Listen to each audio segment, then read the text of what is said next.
What's up, guys? My name is Zach, and today I am driving a 1991 Pontiac LeMans LE. Up front is a 1.6 liter inline 4, and down below is a 3-speed automatic transmission. Now, I am super excited to be driving this Pontiac LeMans for many reasons, but the main fact is that this has to be one of the cleanest, one of the only remaining Pontiac LeMans north of the Mason-Dixon line. We're out in Indiana today filming this car.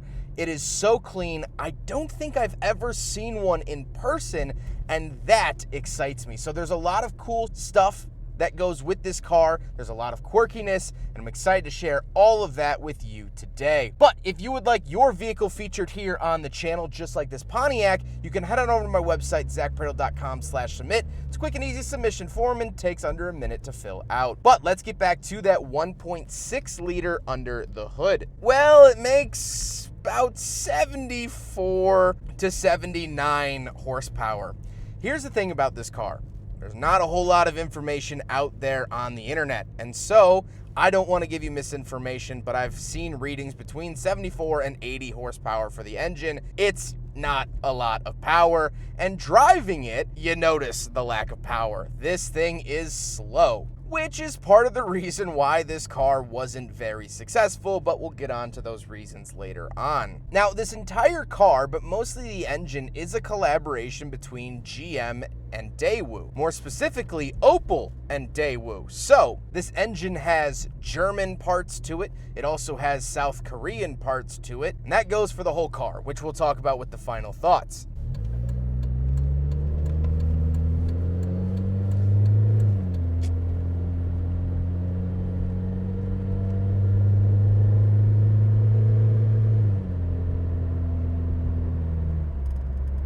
That's 35.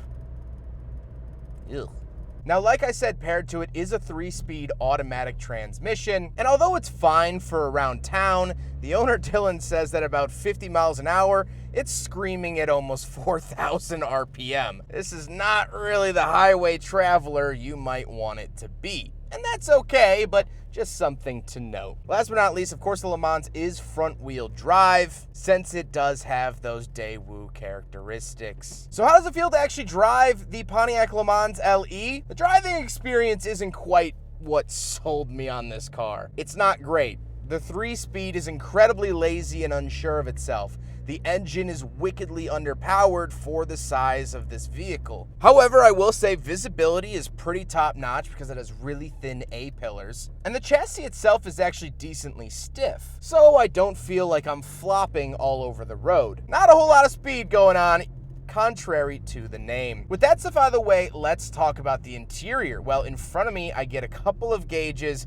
and a couple of not gauges. Off to the left is my speedometer. In the middle is my coolant temperature and fuel, as well as my battery and oil warning lights. And then off to the right, I get what would be a tachometer had you gotten a higher trim, but Pontiac said no. And so they gave you whatever this is.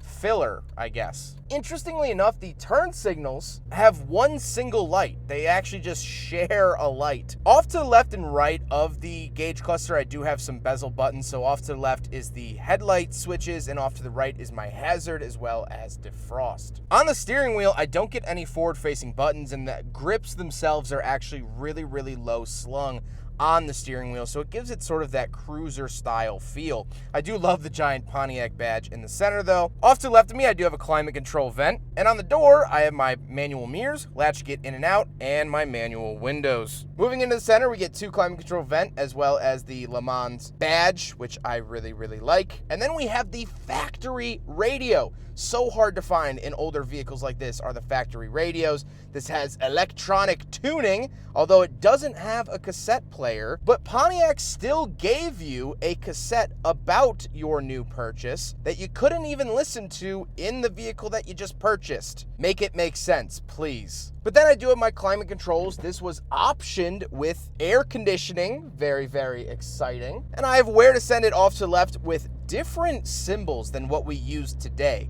I haven't seen this in a vehicle before. These weird sort of pulling air in and through and out the car, kind of interesting. Fan speed in the center, cigarette lighter off to the right, and temperature down below. Then we do get some cubby space, and we move down to the shifter. The shifter's operated in a kind of interesting way because you pull up on this little handle to get it in and out of gear. Seems like more engineering for an economy car than it really needed, but that's what GM decided to do. Then we do have the parking brake and no center console, meaning we don't have any cup holders at all. So by default, the 1991 Pontiac LeMans sedan fails the big friggin' bottle test. Now we gotta talk about the seats. The seats are cloth, and they actually are pretty comfortable in that sort of 90s way. They don't have much structure to them, but that benefits my spine and hips. It also should be noted that this car has power seat belts. However, speaking of seats, we do have back seats, so let's go do a back seat review. All right, so I'm somehow in the back of the 1991 Pontiac LeMans sedan LE. The back seat space is not good. I would actually borderline say that it's pretty terrible. However, it's cool to be back here because I know how many different generations and how many different countries experienced this car and this seat. You know, growing up in the later 90s, unfortunately I wasn't around in 1991, but growing up in 90s cars, I can't help but always feel like, you know, this was my entry to the world, was the back seat of 90s cars. And I'm sure Dylan, the owner, feels the same way because his parents actually had one of these. This is where Dylan grew up, was looking out this view, seeing that dashboard from real down low, experiencing the world for probably the first time out of this window, that window, and that window. That's really cool. In practicality, these back seats suck, but that's okay. It's not the end of the world. Should also be noted, I do have ashtrays back here that spin out of the doors. Kind of a fun little quirk. Let's hop out. We'll take a quick look at the trunk and cargo space, and then we'll talk about the looks. All right, around the back of the LeMans. You know, for how economy and how GM this car is, one key does everything. That was not common. Oldsmobile used 2 keys up until the 2000s. And yet this little economy car, 1 key, does everything. Love that. Once we are back here, first of all, trunk space, tons of it. Not a whole lot of crash protection, but tons of space. However, I do want to show some things that the owner has back here. The 1991 Pontiac LeMans service manual. Really, really cool stuff here. And even more illustrations and catalogs. I mean, this stuff is... I'm probably the only one flipping through this, you know, probably this month, which is cool. Also, he does have this auto shield with these California raisins on it. Super period correct. I love all of that. But overall, great trunk space in the LeMans, and we have this awesome graphic on how to change a tire in case you were curious. Now we gotta talk about the looks, and I love the look of the LeMans. I keep switching it up. I'm sorry. We'll get to that in a second. But I think up at the front, it looks so unapologetically German and opal. And really at the back too, but it's just so strange. And like I said at the top of the video, I've never driven one of these. I don't think I've ever seen one. And so to be experiencing that and just looking at this car, I'm in love. Another thing I like is that it does have these very 90s graphics down the side. Now, the owner, as well as myself, I'm not sure if these were ever factory optioned or if they were dealer installed graphics or if these were installed by Jimmy Two Toes down the block back in 1991. We don't have any idea, but they're retro and they're cool, so they're staying on the car. But now, let's get on to my final thoughts. What do I think driving the 1991 Pontiac LeMans LE? Most importantly, the sedan, because there was the hatchback version of this car, which was way more popular. This is the sedan, which is a lot more rare. Well, I think this car is incredibly cool. I'm gonna keep saying that throughout the video. I just love driving unique vehicles. When Dylan said that he picked one of these up, I was over the moon because I had no idea what it was, and having reviewed 1,100 cars on the channel, that doesn't happen all that much. I've probably heard of most cars, but this, nope, not at all. The actual driving feel is pretty terrible. It's very sluggish, it's very stiff. Everything in here is a very 90s plastic, which